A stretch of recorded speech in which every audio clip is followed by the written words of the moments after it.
वालेकुम वरहमतुल्लाहि वबरकातुहू। सैयद जवाद हुसैन शाह तिरमिज़ी अपने YouTube चैनल अलगवासियून के साथ आप सबको खुशामदीद कहते हैं। जैसे कि आपको मालूम है कि हमने हज़रत अब्दुल्ला अल-महज़ अल-कामिल बिन इमामज़ादा हसन अल-मुसन्ना बिन इमाम हसन मुश्तबा यानी इमाम हसन के पोते अब्दुल्ला महज़ के बारे में अपने गुफ्तगू के सिलसिले को जारी रखा हुआ है। ये सादात हसनी के ऊपर हमारे लेक्चर सीरीज़ का एक हिस्सा है जिसे हम आगे बढ़ाते चले जा रहे हैं। एक एक शख्सियत को डिस्क्राइब कर रहे हैं तफसील के साथ, जितनी हमारे पास मौजूद है, जितनी हमारे पास दस्तयाब है। कुछ भी हम रहने नहीं दे रहे, जो हमें मिलता है हम आपके सामने प्रेजेंट कर रहे हैं। तो गुज़िश्ता हमने अपनी गुफ्तगू को जहाँ पर ख़त्म किया था, आज हम वहीं से उसको आगे लेके चलते हैं। तो अब्दुल्ला अल-कामिल अल-महज़ की ज़िंदगी के दो अहम वाक़यात हम आपके सामने रखते हैं। एक उनका रिलेशनशिप जो है वो हज़रत ज़ैद बिन अली के साथ।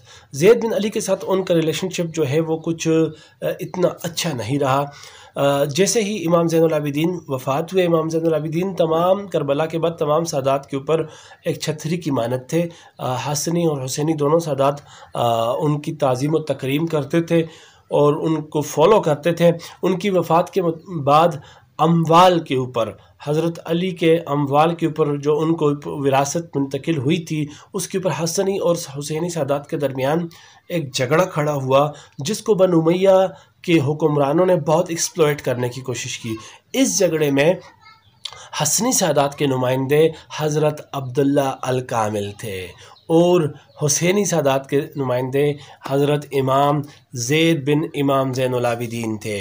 तो ये दोनों नुमाइंदे आपस में बैठते, गुफ्तगू करते, एक दूसरे के ऊपर अपने फ़ज़ाइल जो है वो बयान करते। तो अक्सर मदीना का गवर्नर या उमवी खलीफा जब मदीने को आता तो वो ये ऐलान करता कि आज मैं इस झगड़े को ख़त्म करके रहूँगा, इसका फ़ैसला करके रहूँगा। और हसनी और हुसैनी शहज़ादों को जमा किया जाता और उनकी बाहम आपस में तकरार करवा कर फिर हंसी मजाक की जाती। तो ऐसे ही एक दिन जब हंसी मजाक हो रहा था तो अब्दुल्ला इब्न कामिल ने मदीना में अपने फ़ज़ाइल पेश किए, हज़रत ज़ैद बिन अली ने अपनी दलाइल पेश किए। तो जब ज़ैद बिन अली ने देखा कि ये तो तमस्खुर उड़ाया जा रहा है, तो उन्होंने अब्दुल्ला अल-कामिल को रोक लिया कि बस करें भाई, अब इससे आगे न पेश करें, ये तो हमारा मजाक उड़ा रहे हैं। तो ये एक बड़ा ज़बरदस्त किस्म का एक वाक़या था। बहरहाल अनफॉर्चुनेट था, ना होता तो अच्छा था।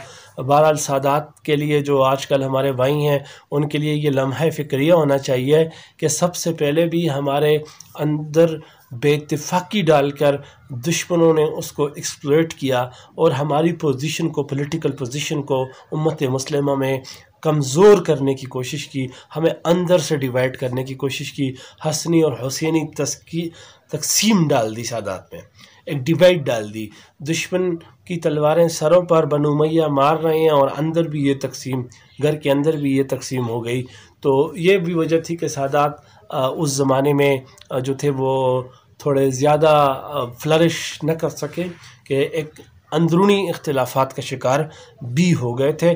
अइम्मा अहले बैत की ज़ात पर यकजा नहीं थे, यानी कि पूरे सादात इमाम ज़ैनुल आबिदीन के बाद वो औलाद अली जो है वो इमाम बाकर पर यकजा न हुई और उनके बाद इमाम जाफ़र सादिक पर यकजा न हुई। कुछ इख्तिलाफ़ात रहे, उनसे इख्तिलाफ़ात करते रहे और यही सबब था कि कामयाबी से थोड़ा दूर भी रहे। तो इसके अलावा जो एक बहुत बड़ी बात थी जो हज़रत इमाम हसन अल-मुसन्ना के मुतालिक, हज़रत अब्दुल्ला इब्न हसन अल-मुसन्ना के मुतालिक जो एक दूसरा बहुत अहम वाक़या है, वो हज़रत इमाम मालिक रहमतुल्लाह अलैह का आपके साथ अक़ीदत और आपके साथ प्यार और आपकी शख्सियत के साथ लगाव है। तो इमाम मालिक के बारे में रिवायत है कि उनसे जब पूछा गया कि उन्होंने हाथ खोल कर नमाज़ पढ़ने का फ़तवा क्यों दिया, तो उन्होंने कहा कि मैंने पसंदीदा तरीन शख्सियत, कुछ इस तरह के उनके अल्फाज थे, मैं मुद्दा उनका बयान कर रहा हूँ, पसंदीदा लोगों की पसंदीदा तरीन शख्सियत अब्दुल्ला अल-महज़ अल-कामिल बिन हसन अल-मुसन्ना को ऐसे नमाज़ पढ़ते देखा है। तो उनके ऊपर मैंने अपनी नमाज का फ़तवा, उनकी नमाज के ऊपर मैंने यूँ दिया है। तो बहरहाल ये आपकी ज़िंदगी के दो अहम वाक़यात। और उसके बाद हम अगर आपकी अज़वाज की तरफ आगे बढ़ें तो अज़वाज में आपकी दो अज़वाज का नाम मिलता है, एक अतीका और दूसरी हिंद बिनते अबू उबैदा। تو ہند بنت ابو عبیدہ کی شادی کا تھوڑا تذکرہ ہمیں ملتا ہے، اور میں آپ کو بتاتا چلوں کہ یہی ہند بن ابو عبیدہ جو ہیں، یہی جو مشہور فرزند عبداللہ المحض کے الکامل کے محمد نفس زکیہ ان کے اور ابراہیم ان دونوں کی والدہ ہیں، ہند کے بدن سے وہ ہیں، اور وہ ہم آگے اولاد کے باب میں بیان کریں گے انشاءاللہ تعالی۔ تو یہ ہند جو ہیں، یہ ہند جو تھیں، یہ عبداللہ بن عبد الملک بن مروان جو کہ خلیفہ تھا اس وقت، اس کے بیٹے کی گھر میں تھیں، اور وہ بڑے مالدار لوگ تھے، ظاہر تھے اس وقت بنو امیہ اور اس کا خلیفہ پوری مسلم دنیا کا۔ تو وہ جیسے ہی فوت ہوا تو یہ بیوہ ہو کر واپس آئیں، اپنے میکے پہ آئیں، اور بڑا مال و دولت ترکے میں لے کے آئیں۔ تو امیر خاتون تھی، ان کے والد ابو عبیدہ بڑے متقی پرہیزگار انسان تھے، قریش کے ساتھ تعلق رکھتے تھے یہ لوگ۔ تو عبداللہ المحض کو ان سے نکاح کی خواہش ہوئی، وہ اپنی والدہ کے پاس گئے، فاطمہ بنت حسین ان سے اظہار کیا، تو انہوں نے یہی عذر پیش کیا کہ آپ کے پاس تو ککھ نہیں ہے، اور ادھر اس کے پاس تو بہت زیادہ مال ہے، تو وہ تو ریجیکٹ کر دے گی۔ بہرحال عبداللہ ابن جو محض عبداللہ ابن حسن المثنی ہیں، وہ مایوس ہوئے والدہ کی طرف سے، تو خود ہی چلے گئے۔ شاید ان کا جذبہ اس قدر قوی تھا کہ وہ رک نہ سکے اور خود چلے گئے، اور ابو عبیدہ سے ہند کا رشتہ مانگ لیا۔ تو ابو عبیدہ نے بخوشی قبول کیا، کیونکہ عبداللہ ابن حسن ایک بہت بڑی شخصیت، جاذب نظر شخصیت تھے، بڑی کامل پرسنالٹی تھی۔ تو انہوں نے قبول کیا۔ قبول کرنے کے بعد انہوں نے ہند کے پاس ان کو لے گئے اور کہا کہ میں نے ان کے لیے آپ کا رشتہ قبول کیا، یہ آپ کے رشتے کے لیے آئے۔ تو ہند نے کہا بابا آپ نے کیا کہا؟ تو انہوں نے کہا میں نے قبول کیا۔ انہوں نے کہا تو آپ نے بہت اچھا کیا۔ بہرحال نکاح وغیرہ کی جو بھی ہوئی، تو انہوں نے عبداللہ محض کو 7 دن وہیں روک لیا، اور یوں وہ اپنی زوجہ سے کے پاس رہے، اور پھر 7 دن بعد وہ آئے اور والدہ کو آگاہ کیا کہ اس طرح انہوں نے نکاح فرما لیا ہے۔ تو اس کے بعد جو ہے انہی زوجہ سے ان کے فرزند محمد نفس زکیہ بھی تولد ہوئے۔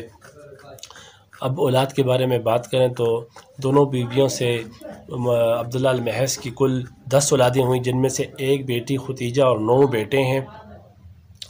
اور اس ختیجہ جو بیٹی ہے، یاد رکھیں کہ اس کا نکاح امام جعفر صادق کے بیٹے محمد الدیباج کے ساتھ ہوا تھا۔